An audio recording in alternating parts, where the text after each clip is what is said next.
Beñat Garaio, arratsaldeon. Arratsaldeon. Zermuz gara ongi? Ondo, eta zu? Zorionak esan barko dizut, ze zure azpian bakizu hemen izena jartzen dugun horrekin, zalantzak geneukan, ze jarri. Ze gara, hainbeste saltxatan sartuta zaude, beti ere euskararen inguruan, eta hizkuntzaniztasunaren artean, eta holako beste movida askotan. Baina pentsatu dugu kargu estreinatu berria duzuna jartzea, eta orduan doktore jarriko dizugu.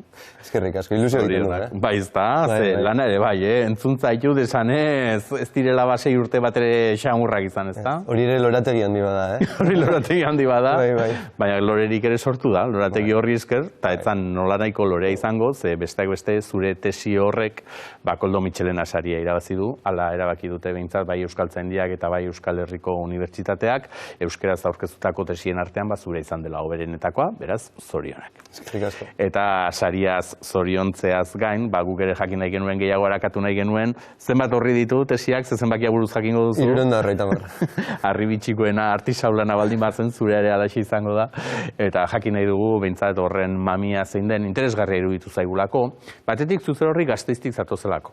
Orduan, periferiako euskaldunen gainean, zuk Gasteiztar gixara ere asko jakingo duzulako. Ez da bai da hori gainditu genuen, ezta? Baina, badakizu askotan aurriritziak ere badira gurean, azpimarratu izan dugu, euskera gehien hitz egiten den hiriburua Donostiaren ostean Gasteiz dela, eta uste dut hori gutxitan azpimarratzen dugula, beti iruditzen zaigulako, Iruñean eta Gasteizen, horretik ere euskaraz egiten alduzue, ez? Olako galderak eta entzuten ditugu.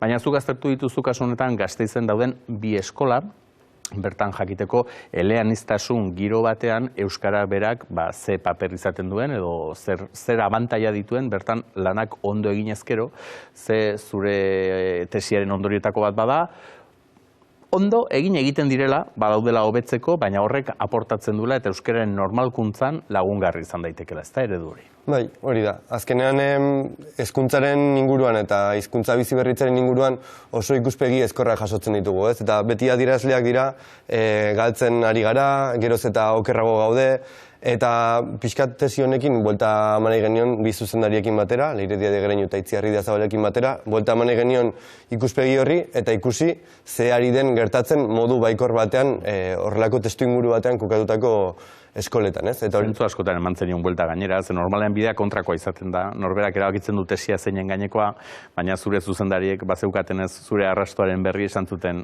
lehendik ere, ezta, olako kontuetan ibilita zaudenez, haiek eskatu zizuten zein izan ziteken, ez? Bai, hori da, azkenean Eusko ikaskuntzako proiektu batan aritu nintzen, eta hor, Euskaren egoera modu baikorrean aztertu genuen, eta ni aritu nintzen hori dinamizatzen, eta orduan baneukan esperientzia, jakitun, arazoak beti egongo direla, hutsunak beti egongo direla, hori ez dugu ukatzen, baina tesian egin nuena izan zen, orain goazen begiratzera ondo doana zer den, ez? Badago aipu bat asko gustatzen zaidana, eta da, gure aldaketak egiteko saiakera honetan, maiz ahazten dugu zer mantendu nahi dugun, ez?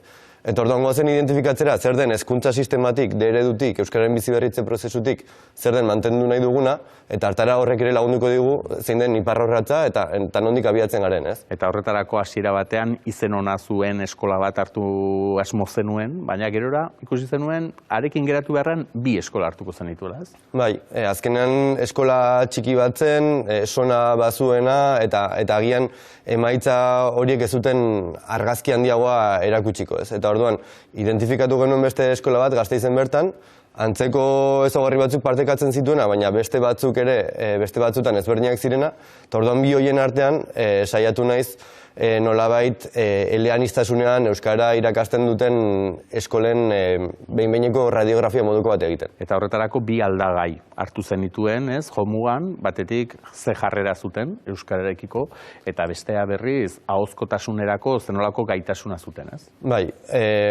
hizkuntza jarreren kasuan izan zen euskara, baina baita hizkuntza aniztasuna, eta hizkuntza aniztasun horren barruan gaztelania ingelesa, baina baita etxean hitz egiten zituzten beste hizkuntza horiekiko ere, eta gero, ahozko gaitasunari dagokionez, gaztelaniazko frogatxo bat egin genuen, ikusi genuen denek ondo arazorik zituztela gaztelaniaz aritzeko, eta euskeraz egin genien ipuin bat kontatzea, eta horrekin ebaluatu ea nolako gaitasuna zuten, ez? Bai, zen metodo zientifikoa da hori, ez? Beste esparru batzutan eta ere lantzen dena, eta hor egiten diezuna da, zuk erakusten diezu irudibidezko ipuin bat, eta ea ben zuk kontatuta, ea hori errepikatzeko gaitasuna ote duten, eta ara non, ikasle denek bazuten hori euskaraz egiteko gaitasunik. Bai.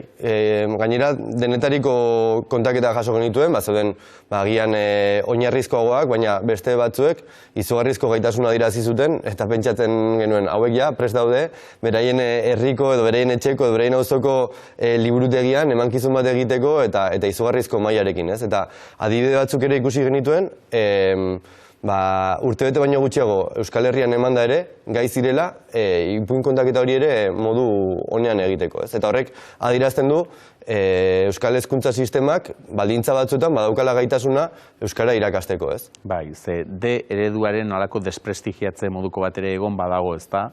Ez ote duen behar bezala funtzionatu, ez? Behar bada ere, espektatiba handia izan dugulako pentsatuta irakaskuntzarekin bakarrik lortuko genituela erabateko euskaldunak, ez? Eta hor segurazki ikusi da, ikasi behar dela, gero erabilera izan dadin, baina ikastez gain zerbait gehiago ere beharko dela, baina D eredua egia da, ez baian ere egon dela, ez? Beste ereduak zer esanik, ez?